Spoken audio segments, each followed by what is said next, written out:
আচ্ছা, আগামীকাল ফজরের পরেই আপনার জানাজা হতে পারে, আপনার যে আগামীকাল এই মাটির নিচেই দাফন হতে পারে, কাল ভোরবেলায় যে আপনার পরকালের জীবন শুরু হতে পারে, বিশ্বাস আছে না নেই?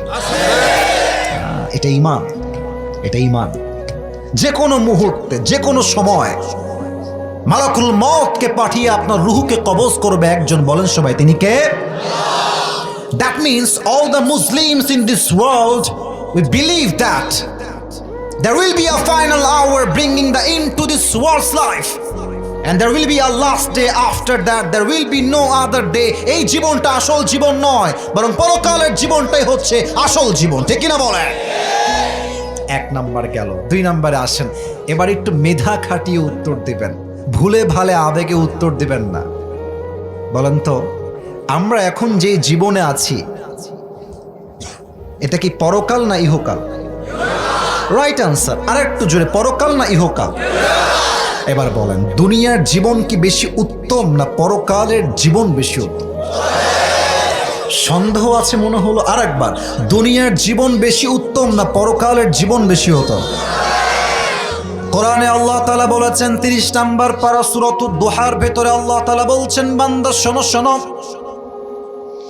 ওয়ালাল আখিরাতু খায়রুল লাকা মিনাল উলা। ও আমার বান্দা, দুনিয়ার জীবন যত চাকচিক্য হোক না কেন, দুনিয়ার জীবন যতই সুন্দর হোক না কেন, দুনিয়ার জীবনটা উত্তম জীবন নয়, বরং দুনিয়ার জীবনের চাইতে আখিরাতের জীবনকে 1000 গুণ বেশি উত্তম করে বানিয়েছে একজন, তিনি কে? The life of hereafter is much more better than this worldly life. আল্লাহ বলছেন, বান্দা দুনিয়ার জীবনটা উত্তম জীবন নয়, বরং দুনিয়ার চাইতে আমি আল্লাহ তাআলা আখিরাতের জীবনকে 1000 গুণ বেশি উত্তম করে বানিয়েছি। সুবহানাল্লাহ বলেন। লাস্ট কোয়েশ্চেন, শেষ প্রশ্ন, দেখা যাক আপনারা পারেন কিনা। আশা করছি পারবেন। আচ্ছা, আমার দিকে সবাই একবার তাকান তো, যারা চেনেন যারা চেনেন না সবাই তাকান। আচ্ছা প্রিয় ভাইরা, আমার চেহারা সুন্দর না অসুন্দর তা বলার জন্য তাকাতে বলি নাই। কোয়েশ্চেন ইজ ডিফারেন্ট, ভিন্ন প্রশ্ন।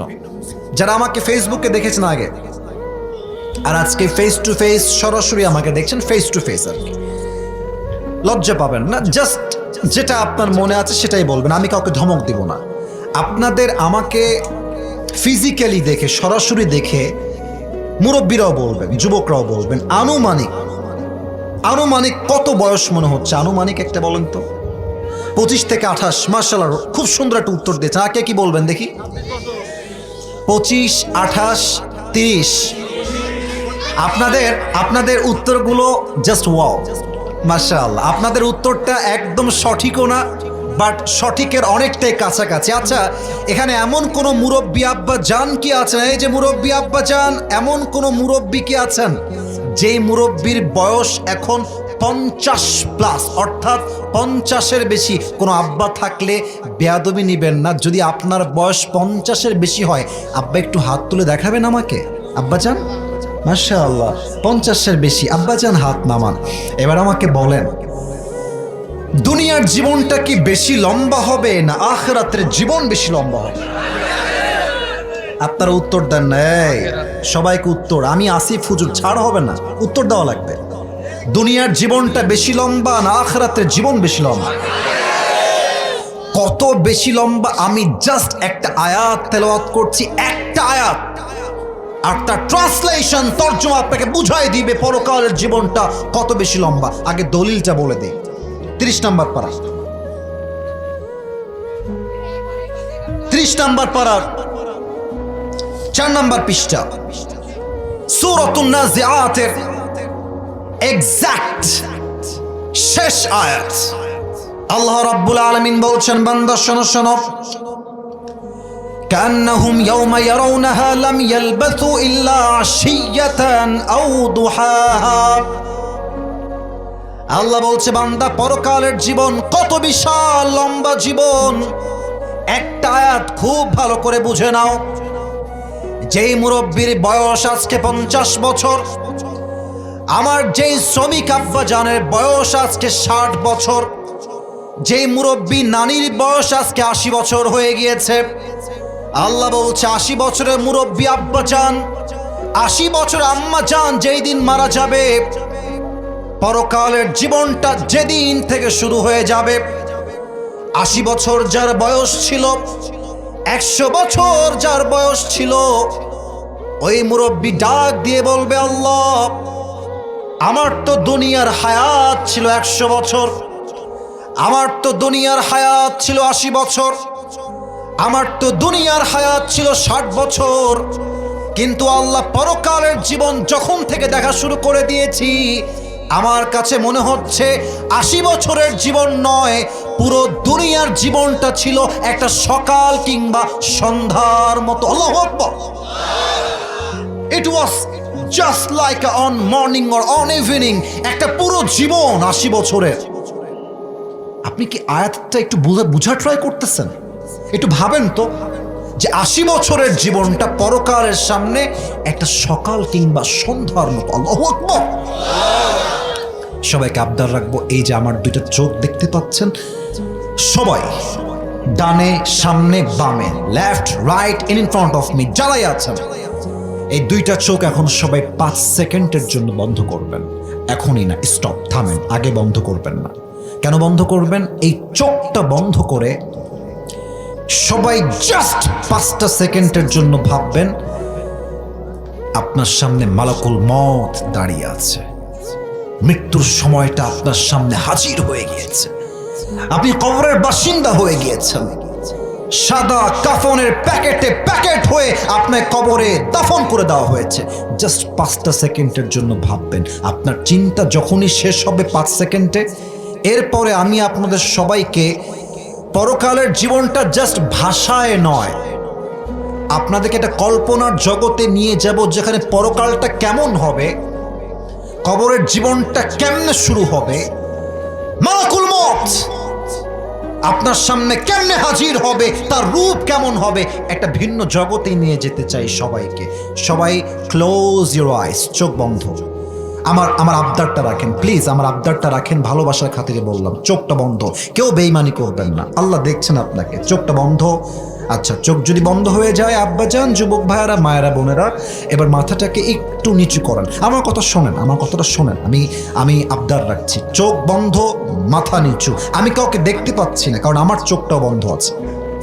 আচ্ছা, চোখ বন্ধ, মাথা নিচু যদি হয়ে যায়, 5 আমি গুনবো, 1 থেকে 5। আপনি জাস্ট আপনার মৃত্যুকে 5টা সেকেন্ডের জন্য কলিজার থেকে অনুধাবন করবেন যে আপনি মরে গেছেন, আপনার লাশটা পৃথিবীতে পড়ে আছে। 1, 2, 3, 4, 5। জয়পুরহাটের 5 বিবির ভাইরা, ওপেন ইউর আইস, চোখ খুলবেন, সবাই চোখ খুলবেন। পরকালের জীবনের একদম প্রথম ধাপ হবে মৃত্যু দিয়ে শুরু হবে। মৃত্যু কেমন হবে? এখানে অনেক যুবক, অনেক মুরব্বী এসেছেন, এখানে সবার মাঝে 2টা দল আছে। এক হচ্ছে those who perform the salah, number 2 হচ্ছে those who do not perform the salah। এক হচ্ছে নামাজি বান্দা, আর এক হচ্ছে বেনামাজি বান্দা। 2 জনের মৃত্যু হবে 2 রকম। নামাজি বান্দার সামনে যখন মালাকুল মউত এসে দাঁড়িয়ে যাবে, মালাকুল মউতের চেহারার গায়ের রং হবে ধবধবে ফর্সা, গায়ে থাকবে একটা লম্বা সাদা জুব্বা, আর মুখে থাকবে লম্বা চাপদাড়ি। নামাজি বান্দার সামনে দাঁড়িয়ে ডাক দিয়ে বলবে, ইয়া আইয়াতুহান নাফসুল মুতমাইন্না উখরুজি ইলা মাগফিরাতিল্লাহি ওয়া রিজওয়ানি। হে নামাজি বান্দা, বের হয়ে আস। মালাকুল মউত বলছে বের হয়ে আস। তো নামাজি বান্দা বলবে, ভাই আমি বের হয়ে যাব কোথায়, আমার গন্তব্য কোথায়? মালাকুল মউত ডাক দিয়ে বলবে, ইলা মাগফিরাতিল্লাহি ওয়া রিজওয়ানি। আল্লাহু আকবার। আরে আল্লাহর জান্নাত আর ক্ষমা তোমার অপেক্ষায় আছে, বের হয়ে আসো, আল্লাহর জান্নাত তোমার অপেক্ষায় বসে আছে। সুবহানাল্লাহ পড়েন। আচ্ছা বলেন তো এটার নাম কি? কথা যদি জোরে বলেন তাহলে বোঝার সুবিধা হয়, এটার নাম কি? আচ্ছা, আর একটা প্রশ্ন করছি, লুক অ্যাট দিস টিস্যু, খুব খেয়াল করে দেখবেন। দেখেন তো আব্বাজান, যুবক ভাইরা, টিস্যুটা কি গোল না চারকোনা বলেন তো? মাশাআল্লাহ, আরেকবার, গোল না চারকোনা? চারকোনা। একটা হাদিস বলছি, যে হাদিসটা হয়তো বা আপনি আগে কখনো শোনেন নাই। ইসরে, আমি ব্যক্তিগতভাবে একজন মাদ্রাসার ছাত্র। আমি যখন এতটুকু তখন থেকে আমি মক্তবে পড়াশোনা করি। আমার আব্বা একজন মাদ্রাসার প্রিন্সিপাল, একজন খতিব। তিনি ছোট্টবেলার থেকে 5 ওয়াক্ত নামাজ অহংকার নিয়ে নয়, দিমাগ নিয়ে নয়, শো অফের জন্য নয়, 5 ওয়াক্ত নামাজ বাচ্চাকাল থেকে জামাতের সঙ্গে পড়ি, আলহামদুলিল্লাহ। আমি এই হাদিস যখন বলি এবং পড়ি, এই দেখেন আমার গায়ের যে লোমগুলো আছে না, পশম, হাদিসের মর্মার্থ অনুধাবন করার সঙ্গে সঙ্গে আমার দেহের পশমগুলো দাঁড়িয়ে যায়। আল্লাহর হাবিব বলেছেন, নামাজি বান্দার রুহুকে কবজ করে দুনিয়ার থেকে জান্নাতে নেওয়ার জন্য আল্লাহ তাআলা জান্নাত থেকে একটা লাল রেশমি রুমালের চাদর জান্নাত থেকে দুনিয়াতে গিফট হিসেবে পাঠিয়ে দিবে। সুবহানাল্লাহ। কেমনে হবে কবজটা একটু খেয়াল করবেন। এটা হচ্ছে আমার বাম হাত, এটা আমার ডান হাত। এটা আমার কোন হাত? একটু বলেন, এটা আমার কোন হাত? আমাকে যতটুকু দেখা যায়, আমি এখন একটা হাদিসের ভাষ্যকে বোঝাবার জন্য অভিনয় করবো, যে জায়েজ, এটা হারাম কোনো অভিনয় নয়, জাস্ট হাদিসটাকে হাইলাইট করার জন্য। নামাজি বান্দা শুয়ে আসে তার বেডের ভেতরে, যখন তার রুহটা কবজ করা হবে, মালাকুল মাউত বাম হাত দিয়ে নয় ডান হাত দিয়ে কবজ করবেন। একদম স্মুথলি হালকা করে হাতটা বাড়ায় দিবে। যখন তার রুহটাকে বের করবে, হাদিসে আসছে নামাজি বান্দার রুহটাকে বের করা হবে এত সহজে, একটা কালো পিঁপড়া কামড় দিলে যেমন খুব বেশি একটা ব্যথা অনুভব হয় না, নামাজি বান্দার রুহটা কবজ হয়ে যাবে, নামাজি বান্দার টেরও সহজে পাবে না। সুবহানাল্লাহ। এখানে দেখেন কতগুলো যুবক দাঁড়িয়ে আছে, বসে আছে। ওই দিকে তাকান, কতগুলো যুবক দাঁড়িয়ে আছে, বসে আছে। আব্বা যান, এবার আমার দিকে তাকান। এটা কথা বলছি, মাইন্ড করবেন না একদম। আমি আপনাদের পায়ে হাত রেখে বলছি, আমি আপনাদেরকে কলিজার থেকে ভালোবাসি। আমি যদি এখন নেমে যাই স্টেজ থেকে, এদের যে মোবাইল ফোনগুলো পকেটে আছে যদি আমি বের করি, আমি আপনাকে লিখে দিতে পারবো এখানে যেই যুবক বসে আজকে ওয়াজ শুনছে, তার মোবাইল ফোনের গ্যালারি চেক করলে হিন্দি নাচ গানের ভিডিও পাওয়া যাবে। এখানে যদি আমি অনেকের পকেট চেক করি, এখন right now at this moment, এই মুহূর্তে তার পকেট থেকে বিড়ির প্যাকেট বের হবে, এখনই বের হবে। ইভেন না এই হাসির জন্য বলি নাই, না আস্তাগফিরুল্লাহ, আমি হাসির জন্য একদম বলি নাই, আমি বোঝাবার জন্য বলেছি। এখানে এমন শ্রোতা বসে আছে, এই যে ভাইজান না ভাইজান, এই যে ভাইজানকে ধরেন তো ভাইজান, না যেন না ভাইজান, আপনি কি বিড়িওয়ালা নাকি ভাই? না, বসেন, কোথাও যাবেন না, কলিজার ভাই আমার। একটা লোক ডান বাম হবে, আমি ডাক দিবেন আমাকে, তাকবীর দেন, নারে তাকবীর। এখানে এমন লোক বসে আছে, যেই লোকটা মাহফিল শেষ করে যাওয়ার সময় টানতে বাসায় যাবে, ঠিক কিনা বলে? তার মৃত্যু কেমন হবে এবার আসেন। এবার আমি এইটা হাইলাইট করব। খালি ওয়াজ শুনলে হবে না, ওয়াজ বুঝতে হবে তো আপনাকে। বেনামাজির সামনে যখনই মালাকুল মওত আসবে, তার দেহের চামড়ার রং হবে নীলাভ বর্ণের চেহারা, পা থাকবে জমিনে, মাথা থাকবে আকাশ বরাবর বিশাল লম্বা, আর দেহের পোশাক হবে কালো কুৎসিত পোশাক। বেনামাজি বান্দার সামনে যখন মালাকুল মওত দাঁড়িয়ে যাবে, বেনামাজি মালাকুল মওতের চেহারা দেখার সঙ্গে সঙ্গে তার চোখটা উল্টে যাবে, দেহের প্রত্যেকটা অঙ্গ প্রত্যঙ্গ থর করে কাঁপবে। মালাকুল মওত বেনামাজির চোখের দিকে এক ভয়ঙ্কর রূপ দিয়ে তাকিয়ে থাকবে, আর ডাক দিয়ে বলবে, ইয়া আইয়াতুহান নাফসুল খাবিথা উখরুজি ইলা গাযাবিল্লাহ। এই বেনামাজি বাচ্চা, বের হ। একটা ধমক খেয়ে বেনামাজির ঠোঁটের ডান দিক থেকে লালা বের হবে, সাদা ফেনা বের হওয়া শুরু হয়ে যাবে, থর করে কাঁপবে। আর হাদিসে আসছে, বেনামাজি যখন থর করে কাঁপবে, মালাকুল মওত বলবে, উখরুজি ইলা গাযাবিল্লাহ, বের হয়ে আল্লাহর গজবের দিকে। রূহটা বের হবে না, আর যখন বের হবে রূহটা ছিঁড়ে বের হবে। একবার ডান দিকে দৌড় দিবে, বাম দিকে দৌড় দিবে, পেছনের দিকে দেখবে। এবার আমার বাম হাত দেখবেন, বাম হাত, look at my left hand, বাম হাত দেখবেন সবাই। মালাকুল মউত তার বাম হাতটাকে একদম পেছনের দিকে নেবে, জাস্ট লাইক দিস, এমনে। আর পেছন থেকে নিয়ে তার বলের সমস্ত শক্তি প্রয়োগ করে বেনামাজি মুরব্বী, বেনামাজি যুবক, বেনামাজি মা, বেপর্দা মা তার রুহের দিকে একটা থাবা দিবে।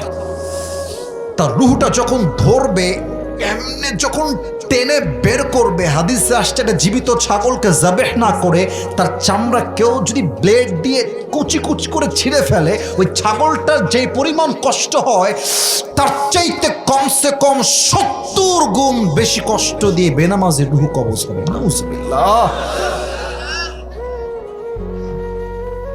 এর চাইতে কড়া ভাষা, এর চাইতে অন্য কোনো হাদিস আমি জানি না, আমি জানি না। এই ওয়াজ শুনেও কেউ যদি আজকে ফজরের নামাজ না পড়ে, এই ওয়াজ শুনেও যদি কোনো যুবক হারাম থেকে ফিরে না আসে, এই মৃত্যুর যন্ত্রণার কথা শুনে যদি কোনো মুরব্বী বিড়ি খাও না ছাড়ে, বিশ্বাস করেন তার মতো হতভাগা কপাল পোড়া আর কেউ হতে পারে না, ঠিক কিনা বলেন? রুহ যখন কবজ হয়ে যাবে, বাস পরকালের জীবনের আউয়াল মঞ্জিল, প্রথম ধাপ, কবরের জীবনটা শুরু। একটা প্রশ্ন করবো এবার, উত্তর হয়তো বা 95% মানুষ ভুল দিবেন। একটু ব্রেনটাকে স্টপ করেন, একটু থামেন, চুপচাপ থামেন। বলেন তো কবরের জীবনের মোট প্রশ্ন হবে কয়টা? 4টা। একজন বলেছে 4টা। কে বলেছে? মাশাআল্লাহ আব্বাজান, যুবক ভাই, মাশাআল্লাহ। মোট প্রশ্ন 3টা নয়। আমি কাউকে বাধাবার জন্য বলি না, আমি বলার জন্যই বলেছি। বলেন তো কবরের মোট প্রশ্ন কয়টা? আরে ভয় নাই, বলেন সবাই, মোট প্রশ্ন কয়টা? আমি প্রশ্ন করছি, আপনি উত্তর দেন। প্রথম প্রশ্ন, এই মন থেকে বলবেন, মার রব্বুক। বলেন তো আমাদের সকলের রব একজন, তিনি কে? একটু দিল থেকে আসে নাই। আর একবার, মালাকুল মউত রূহ কবজ করার পরে, মালাকুল মউতের কাজ শেষ হওয়ার পরে কবরের ফেরেশতা বলছে মার রব্বুক। আমরা বলে আমাদের রব একজন, তিনি কে? আল্লাহ আমার রব। একটু গান না আমার সাথে, আল্লাহ আমার রব। দমে দমে তনু মনে তারি অনুভব, তোমার দুনিয়াতে আমি যেদিকে তাকাই, অথই নেয়ামতে ডুবে আছি সবাই। পাখপাখালির কণ্ঠে শুনি তাসবিহ কল রব, তাসবিহ কল রব, আল্লাহ আমার রব। দমে দমে তনু মনে তারি অনুভব, রবকে। 2 নাম্বার প্রশ্ন হবে, তার আগে আমার দিকে তাকানো সবাই। এইটা আমার মুখে কি? এটা হটাইছি তো, জোরে করেন, এটার নাম কি? আব্বাজান, আপনার নাতি হিসেবে, নানাদের কাছে নাতি হিসেবে, বাবার কাছে সন্তান হিসেবে, আর যুবকদের কাছে ভাই হিসেবে, এই আমাকে খুব পাম দিবেন না, যা বলবেন মন থেকে। আমি যে নবীর সুন্নাহের দাড়ি রেখেছি, চাপ দাড়ি। আচ্ছা বলেন তো, আমি চাইলে দাড়িটা ক্লিন শেভ করতে পারতাম না? পারতাম তো। আমি পারতাম কিনা বলেন, পারতাম কিনা বলেন? পারতাম। কিন্তু আমি যে রেখে দিয়েছি দাড়িটা চাপ দাড়ি, এই যুবক বয়সে, এই সত্য বলবেন, একদম মন থেকে বলবেন, মিথ্যা বলবেন না। আমাকে দাড়িতে অসুন্দর লাগছে না সুন্দর লাগছে? আনস্মার্ট লাগছে না স্মার্ট লাগছে? অনেক মেয়ে দেখবেন দাড়িওয়ালা যুবক দেখলে গায়ের মধ্যে একটা চুলকানি শুরু হয়ে যায়, আছে না নাই? বলেন না কেন আপনারা ভাই?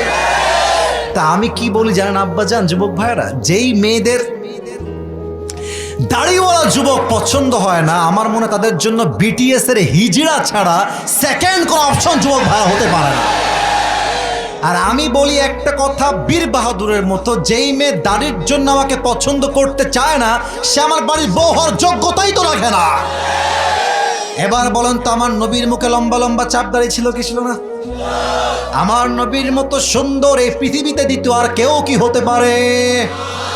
চাঁদের চেয়ে সুন্দর তুমি, নবী আমার কমলিহিওয়ালা, দো জাহানের বাদশাহ তুমি, প্যারা নবী সাল্লে আলা।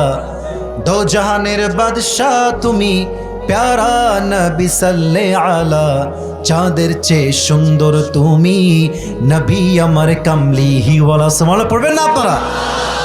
তা আপনি ভাববেন যে বলবে ওমান নাবিয়্যু আতারিফু হাযার রাজুল, আতারিফু হাযার রাজুল, do you know this person who is he? এই মানুষকে তুমি চেনো? আপনি মুখস্থ বলতে পারবেন না। যার মুখে নবীর সুন্নাহ আছে সেই ব্যক্তি একমাত্র সঠিক উত্তর দিতে পারবে, ঠিক কিনা বলে? 3 নাম্বার উত্তর সবার দিল থেকে চাই, আমাদের ধর্মের নাম। আমি আরবিতে প্রশ্ন করবো, সবাই বাংলায় আমার সাথে সবাই উত্তর দিবেন। বাংলা না, ওটাও আরবি শব্দ। ওয়ামা দীনু, আওয়াজটা কম, ওয়ামা দীনু। আপনার সবাই আল্লামা দেলোয়ার হোসেন সাইদি হুজুরের নাম শুনেছেন না? লজ্জা পাইছেন মনে হয় বলতে। ছি ছি ছি, আপনার সাইদি হুজুরের নাম শুনেছেন না? ও, সাইদি হুজুরের নাম বললে অনেকে বলতো রাজাকার। রাজাকার যে বলবে রাজাকার, সে পিতৃ পরিচয়হীন অবৈধ সন্তান জয়পুরহাটের ভাই। আল্লামা সাইদি হুজুর একটা মারাত্মক কথা বলতেন। উনি বলতেন, না এই কথা বললে রাগ করতে পারেন, থাক, রাগ করলেও বলবো, রাগ করলেও বলবো। দেখেন, আমি যে ওয়াজ করতেছি, আমি যদি এখন কবরের ওয়াজ বাদ দিয়ে বাংলাদেশে দিন কায়েমের কথা বলি, কোরআনের রাজ কায়েমের কথা বলি, অনেকের গায়ে চুলকান শুরু হয়ে যাবে। বলবেন না না, কোরআন দিয়ে কি আর দেশ চলে? কোরআন দিয়ে কি আর সংসদ চলে? কোরআন হচ্ছে এমন একটা কিতাব, বাঁশ গাছ থেকে শুরু করে নিয়ে সংসদ পর্যন্ত যেখানে যা লাগবে কোরআন প্রত্যেকটা বিষয়ের দলিল সুস্পষ্ট বয়ান করেছে, ঠিক কিনা বলে? সাইদি হুজুর বলতেন যে আমরা ইসলাম কায়েমের কথা বললেই 3টা গালি দেওয়া হয়। আমি গালিগুলো 1, 2, 3 করে বলছি, দেখা যাক আপনারা আমার কথাগুলোকে ঠিক বলে অ্যাপ্রিসিয়েট করতে পারেন কিনা। 1 নাম্বার গালি হচ্ছে জঙ্গিবাদ, 2 নাম্বার গালি হচ্ছে রাজাকার, 3 নাম্বার গালি হলো মৌলবাদ। কমন গালি মৌলবাদ। আচ্ছা মুরব্বী আব্বাজান, আমার মায়েরা বোনেরা, আমার কলিজার টুকরা যুবক ভাইরা, দেখো তো, মৌলবাদ শব্দের শুরুটাই হয়েছে মৌল দিয়ে। সাইদি হুজুর বলতেন মৌল আসছে মূল থেকে। বলেন তো মৌল আসছে কি থেকে? একটু জোরে, মৌল আসছে কি থেকে? মূল মানে কোরআন, মূল মানে হাদিস, মূল মানে আল্লাহ তাআলা, মূল মানে হিজ লাস্ট মেসেঞ্জার মুহাম্মদ সাল্লাল্লাহু আলাইহি ওয়াসাল্লাম। তো সাইদি হুজুর বলতেন, যারা আমাদেরকে মৌলবাদী বলে গালি দাও, আমরা রাগ করি না, কারণ আমরা মূলবাদী। আর যারা মৌলবাদী বলে গালি দাও, তারা সব আগাবাদী। এবার বলেন, গাছের আগায় শক্তি বেশি হয় না গোড়ায়? এত আস্তে কেন, আগায় না গোড়ায়? উনি বলতেন, তোমরা থাকো গাছের আগায়, আমরা ইসলামপন্থী, আমরা থাকি গাছের গোড়ায়। চুপচাপ গাছের আগায় বসে থাকো। বেশি বাড়াবাড়ি করবা, জুলুমের রাজনীতি করবা, আলেমদেরকে ধরে জেলখানায় বন্দী করবা, বেশি বাড়াবাড়ি করলে দেশের 16 কোটি মানুষ মিলে গাছের গোড়ায় একটা ঝাঁকুনি মারবে, মামুর বাড়ি দিল্লি গিয়ে পড়বা, দিল্লি গিয়ে তারা সবাই পড়েছে। ওনার প্রত্যেকটা কথা আজকে বাংলার মাটিতে বাস্তবে রূপ ধারণ করেছে, ঠিক কিনা বলে? এবার বলেন তো আরেকবার আমাদের ধর্মের নাম। 3টা প্রশ্ন শেষ, এবার আসবে 4 নাম্বার প্রশ্ন। ফেরেশতা বলবে, কিরে বাবা, এ তো একটাও আটকায় না, ব্যাপার স্যাপার কি? তো ফেরেশতা বলবে, আরে বাবা তুমি এত কিছু জানো কেমনে? ওয়ামা ইলমুক, what's the source of your knowledge? তোমার জ্ঞানের উৎস কোথায়? আমরা বলবো জ্ঞানের উৎস একটা কিতাব, কিতাবটার নাম আল্লাহ। বলবে, এই ফেরেশতা থামো থামো থামো, এই ফেরেশতা থামো, সব থামো, আর কোনো প্রশ্ন না। আমার বান্দার কবরটাকে জান্নাতের বাগান বানায় দাও, আমার বান্দার কবরটাকে 70 গজ লম্বা করে দাও। সুবহানাল্লাহ পড়েন। এবার সবাই 2 হাত তোলেন। Everyone raise your 2 hands. মাশাআল্লাহ, 2 হাত তুলেছেন সবাই। একটু গাটা নাড়াচাড়া দেন, একটু এরকম, মাশাআল্লাহ। এবার একটু কাশি দেন সবাই, হাত একটু পরে, হাত একটু পরে। আপনারা কি মরে গেছেন না বেঁচে আছেন? একটা কথা ছোট্ট করে বলে ফেলি, হাতটা একটু উপরে রাখবেন, হালকা করে উপরে রাখবেন। কমিটির সঙ্গে আমার ওয়াদা, আসিফ হুজুর আসবেন, 1 ঘন্টা ওয়াচ করবেন, আপনারা একমত আছেন কিনা? তারা সবাই একমত।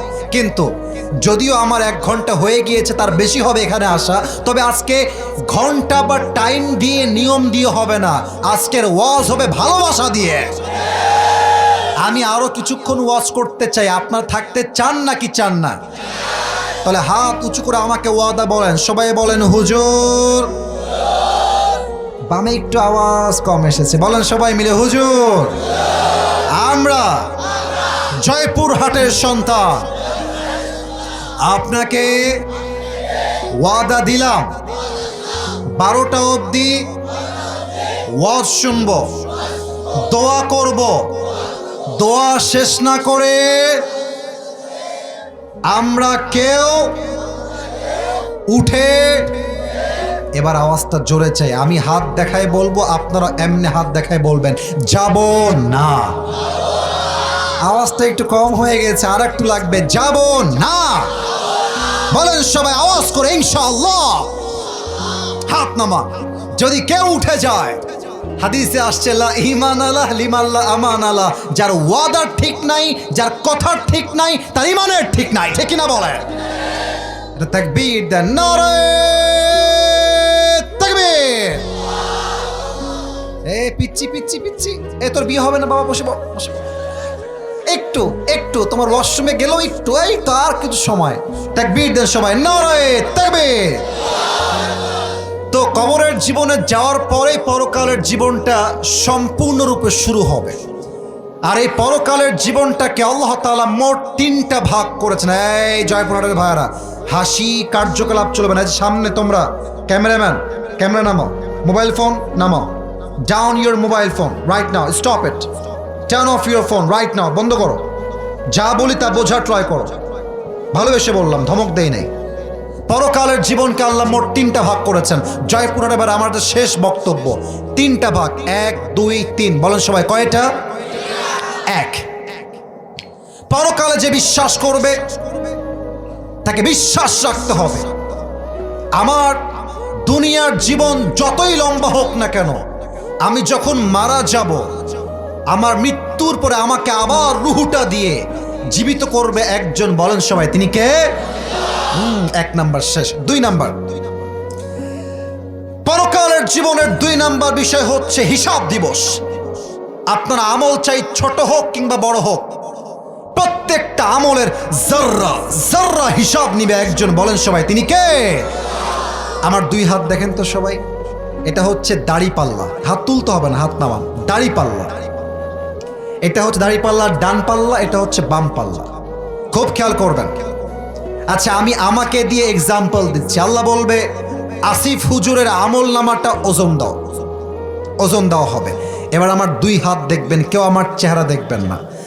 2 হাত, এটা হচ্ছে ডান আমল, এটা হচ্ছে আমার বাম আমল। এই ছেলেবেলে, তোর সাহস তো কম নয়, তোর বিয়ে কিন্তু একদম ক্যান্সেল হয়ে যাবে রে। খবর, একজন উঠছে, ওই যে গেঞ্জি সাদা শার্ট পরেছিল মেবি, খবরদার। এদিকে তাকান সবাই। আপনারা যদি বলেন যে হুজুর একজন উঠে গেছে, দোয়া করে দেন, আমি দোয়া করে দিব। আপনাকে দোয়া চান না ওয়াজ চান, কোনটা চান? 2টা আমল নামা ওজন দেওয়া হবে। আল্লাহ বলবে হিসাব করে দেখো কোন আমলটা ভারী হয়ে যায়। ফেরেশতা দেখবে যে বাম আমলের চাইতে ডান আমলটা জাস্ট আ লিটল বিট, একদম 1 ইঞ্চি জাস্ট হালকা উঁচু হয়ে গেছে, জাস্ট 1 চুল পরিমাণ। আল্লাহ বলবে আমার বান্দার আমল নামা যেহেতু হালকা ভারী হয়ে গিয়েছে, যাও ফাহুয়া ফি আইশাতির রাদিয়া, আমার বান্দাকে তোমরা জান্নাত দিয়ে দাও। আচ্ছা, আপনারা পাকিস্তানের একজন টপ ফেমাস স্কলার, বড় একজন আলেম, তার নাম হলো মাওলানা তারিক জামিল। নাম শুনেছেন কেউ কেউ আপনারা? হ্যাঁ শুনেছেন আপনারা। দেখবেন সাদা পায়জামা, পাঞ্জাবি, অলওয়েজ পাগড়ি পরে। তো সেই দিন মোবাইল ফোনটা নিয়ে জাস্ট নর্মালি ইউটিউবে ঢুকে ওয়াজ দেখতেছি। ইউটিউবে হঠাৎ করে একটা ওয়াজ আসলো পাকিস্তানি ইসলামিক স্কলার তারিক জামিলের, যে ওয়াজের টাইটেল ছিল এরকম, কিয়ামত के दिन बंदा का हिसाब कैसे होगा, কিয়ামতের দিন বান্দার আমলের হিসাব নামা কেমনে শুরু হবে।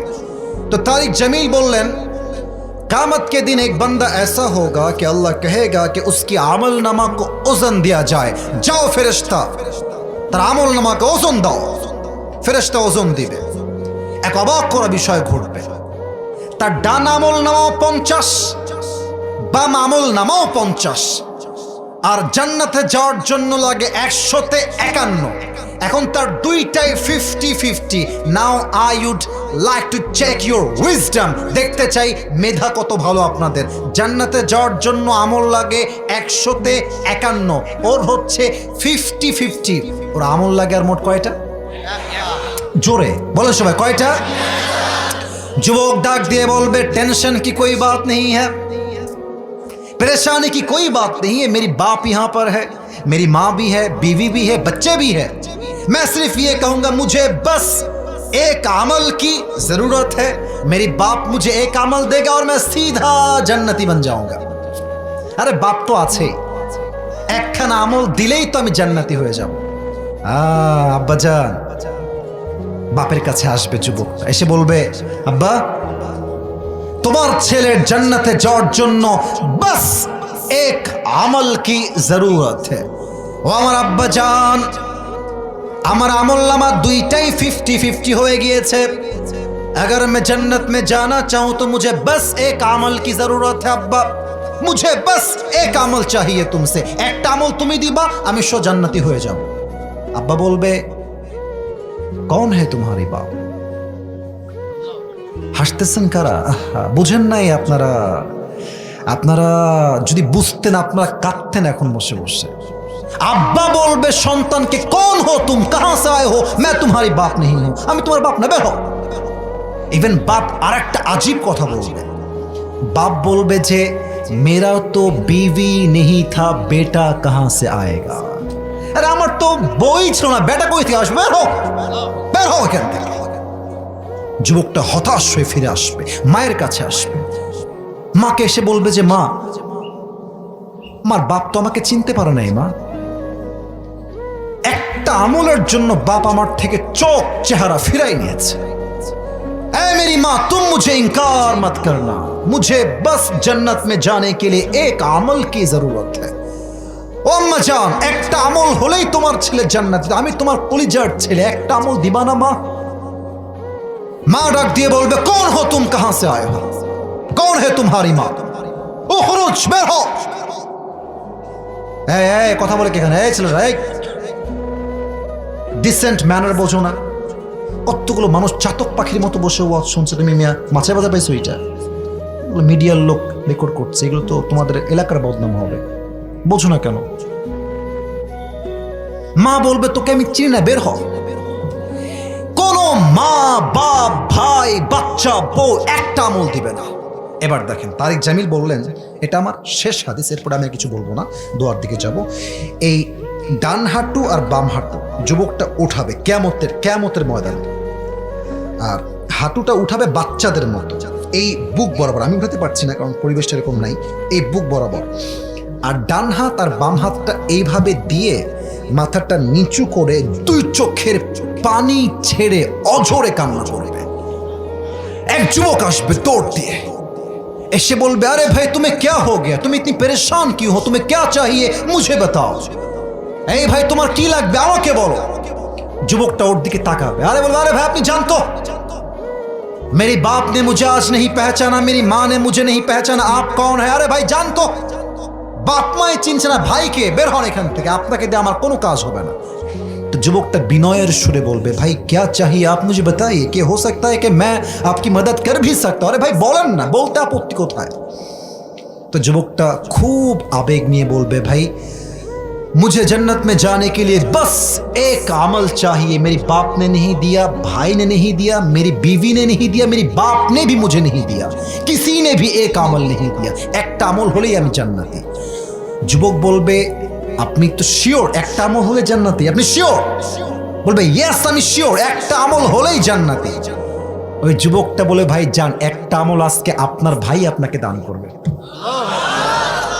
তো আমি ভাবলাম এরপরে কি দেখি তারিক জামিল কি বলে।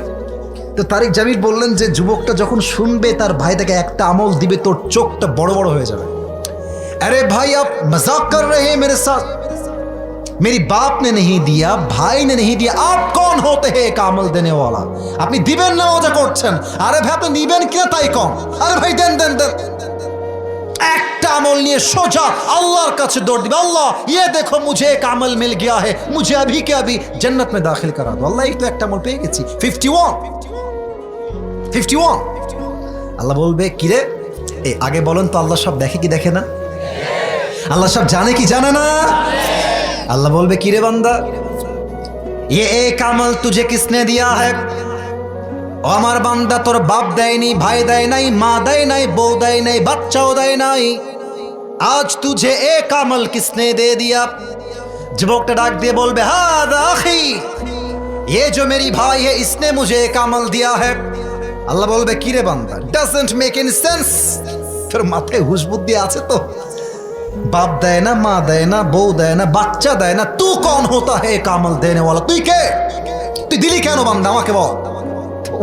एक অবাক করা উত্তর দিবে, বলবে अल्लाह मैं क्या करूं, मेरे पास अमल है तो सिर्फ एक ही अमल है, अगर ये है तो भी मैं जहन्नमी हूं, अगर नहीं है तो भी मैं जहन्नमी हूं।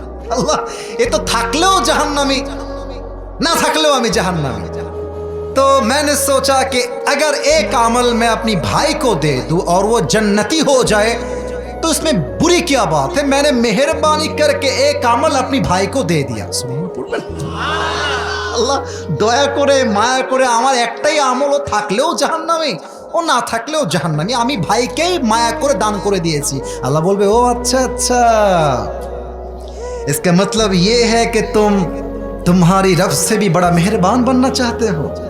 नहीं, أنا الرحمن أنا الرحيم, I'm the most merciful, I'm the most gracious, I'm the most kindful Lord, मुझसे बड़ा मेहरबान और कोई भी नहीं हो सकता, मैं सबसे बड़ा मेहरबान हूँ। এই বান্দা তো রবের মতো মায়াময় দয়াময় পৃথিবীর আর কেউ হতেই তো পারে না, ঠিক কিনা বলে? अल्लाह बोल भाई मेरे बंदे तुझे एक अमल मिल गया है, 51 हो गया है, जा तू जन्नत में चले जा, लेकिन तू अकेला जन्नत में मत जाना, जिस भाई ने तुझे एक अमल दिया है तू भी जन्नत में जा, अपनी भाई को साथ लेकर दोनों जन्नत में चले जा। अल्लाह बोले बंदा তুই যদি একটা আমল ভাইকে দয়া করে দান করতে পারিস তো আমি আল্লাহ তোর জন্য হিসাবটা সহজ করে একটা আমলের জন্য জান্নাত কেন দিতে পারবো না? যা তোর ভাইও জানা যাক, তুইও জান্নাতে একসঙ্গে ঢুকে যা। সুবহানাল্লাহ পড়া। ফাম্মা মান থাকুলাত মাওয়াজিনু ফাহুয়া ফি ঈশাতির রাদিয়া, যার আমলনামা ভারী হয়ে যাবে তার জন্য জান্নাতের ফয়সালা করে দিবে একজন। বলেন সবাই তিনি কে? সর্বশেষ পার্ট, জাস্ট 30 সেকেন্ডস নেব, 30 সেকেন্ডস, 3 নাম্বার পার্ট, হিসাব শেষ হবে। আচ্ছা এখানে বাঁশ কয়টা আছে দেখেন তো, 1 2 3 4 5। আচ্ছা এটা হচ্ছে মাঝ বরাবর, এটা কি বরাবর? একটু কথা বলেন, শেষের দিকে আছে, এটা কি বরাবর? কিয়ামতের দিন বিশাল বড় একটা মাঠ হবে, যাদের আমলনামা হালকা হবে তারা বাম দিকে যাবে, যাদের আমলনামা ভারী হবে তারা ডান দিকে যাবে। দুইটা দল হবে, ফারিকুন ফিল জান্নাহ ওয়া ফারিকুন ফিস সাঈর, এক দল হবে জান্নাতি আর এক দল হবে জাহান্নামী। আর যেহেতু এখানে সবচেয়ে বেশি শ্রমিক ভাইরা এসেছেন, আমার মনে হয় এখানে 100 ভাগের লোক 100 ভাগই আমরা মধ্যবিত্ত পরিবারের সন্তান, ঠিক কিনা বলে? যারা আমাকে চেনেন, আমি আমার একটা ওয়াজে বলেছিলাম মধ্যবিত্ত পরিবারের সন্তান মানেই একটা ব্র্যান্ড। আমাদেরকে সাইকেল দিবেন চলবে, বাইক দিবেন চলবে, কার দিবেন চলবে, বলবেন যে হেঁটে হেঁটে আসো তাও আমার চলবে। আমাকে বালিশ দিবেন ঘুমাবো, খাট দিবেন ঘুমাবো, টাইলস দিবেন ঘুমাবো, কিছুই দিবেন না আমি মাটিতেই শুয়ে পড়বো, ঠিক কিনা বলে? আমাকে ডাউল দিবেন খাবো, ভাত দিবেন খাবো, আমাকে আপনি কিছুই দিবেন না, এক গ্লাস পানি দিবেন, একটা মরিচ দিবেন, পান্তা ভাত দিবেন, আমি পান্তা ভাত খেতে প্রস্তুত আছি, ঠিক কিনা বলে? আমি মধ্যবিত্ত পরিবারের সন্তান, আমি বড়লোক ঘরে ধাপুস ধুপুস খেয়ে বড় হওয়া ব্রয়লার মুরগি নয়। আমরা শ্রমিক মানুষ, কাজ করে খাই, মাথার ঘাম পায়ে ফেলে খাই। আল্লাহ বলছে যেই মুরব্বী, যেই যুবক, যেই মা, যেই বোন মধ্যবিত্ত থাকা অবস্থায় গরিব থাকা অবস্থায় ধৈর্যের পরিচয় দিবে। ইন্নামা ইউওয়াফাস সাবিরুনা আজরুহুম বিগাইরি হিসাব। কিয়ামতের কঠিন ময়দানে আমি আল্লাহ তাদের সবাইকে বিনা হিসাবে জান্নাত দান করব। এটা জোরে সোরে সুবহানাল্লাহ পড়তে পারলেন না? আচ্ছা, দুই দল হয়ে যাবে, ডান কাতার বাম কাতার। আল্লাহ বলবে, আচ্ছা আমি নাম ডাকছি, নাম হয়তো মিলবে না, জাস্ট ডাকতেছি, আব্দুর রহমান, আব্দুল্লাহ, উঠে আসো। আল্লাহ আমরা উঠবো কেন? আল্লাহ আমরা কি জাহান্নামী নাকি? আল্লাহ বলবে, না না, আরে তোমরা আসো, তোমরা সবার আগে বিনা হিসাবে জান্নাতে যাবা। আল্লাহ কেন বিনা হিসাব? আল্লাহ বলবে, ওই যে শ্রমিক ছিলে, কষ্ট করে খেটে খেটে খেতে, গরিব ঘরের মানুষ ছিলে, মধ্যবিত্ত পরিবারের মানুষ ছিলে, কিছুই ছিল না, তবুও ধৈর্যের পরিচয় দিয়েছ। তোমার ধৈর্যের জন্য আমি আল্লাহ তোমাকে বিনা হিসাবে জান্নাত দান করেছি। আমি একটু দোয়াটা করে দিই, আপনার শুধু আমিন বলবেন যে আল্লাহ আমাদের সবাইকে কিয়ামতের হিসাব দিবসে বিনা হিসাবে জান্নাত দান করে। পড়েন সবাই আমিন।